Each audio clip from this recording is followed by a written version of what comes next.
Саламатсызбы, Садыр Нуркожоевич. Жогорку кеңештин депутаты Султанбай Айжигитовдун кыргыз-тажик чек арасы боюнча акыркы билдирүүсүн көрдүңүзбү? Чындап эле чек ара келишиминде ал айткан кемчиликтер барбы? Саламатчылык. Албетте көрдүм, толук уктум. Демагогия, жалаң демагогия. Бул киши 3 күндө пикирин алмаштырып башкача сүйлөп чыкканы түшүнүксүз. Эмнеге минтти изилдеп көрүшүбүз керек? Бул киши баарын билет, түшүнөт, 5 колундай билет. Бирок эмнегедир башка дагы көп маселелерди билмексен болуп эле провокация жасай бергенин байкап жүрөм. Мисалы кечээги сөзүндө Варухту айтып жатат. Биз 19.500 гектар жер берип койгондой айтты. Варух өзү илгертен берки карталар боюнча 14.500 гектар жерди ээлеп турат.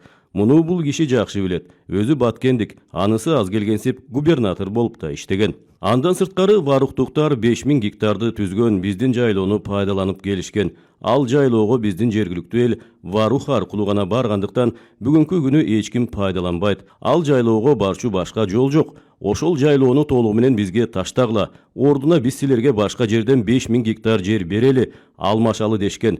Биз жок, баарын эмес, 1000 гектар гана алмашалы деп 1000 гектар калтырып ордуна чоң алайдан 1000 гектар жер жайлоо алдык. Ошон менен Варух 15500 гектар менен токтоду, бүттү. Мындан ары түбөлүк чекит коюлду. 14500 гектар илгертен берки карталар боюнча алар ээлеп келген жер. Муну билип туруп бул депутат манипуляция кылып жатат. Ал эми Достук айылы боюнча. Достук айылы Варухка дарбаза болуп турат имиш. Варух каякта дагы, Достук айылы каякта. Экөө эки башка жактарда турат. Варухка Аксай айылы дарбаза болуп турат. Мунун баарын бул киши 5 колундай билет. Эки тарап тең стратегиялык максатты көздөп, алмашууларды кылган жокпуз. Кайсы жерде дайыма чыр-чатактар чыгып кетип жаткан жерлерди алмаштык. Анткени алмашылган жерлер же анклав же шахматтын тактасындай аралашып жайгашып калган, же чек араларыбызга чапташып турган айылдар.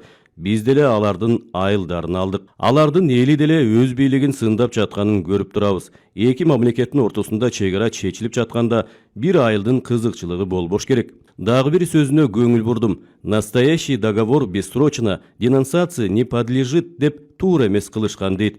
Бул кишинин ою боюнча ар жыл сайын кайрадан жер талашып, согушуп, атышып турушубуз керекпи?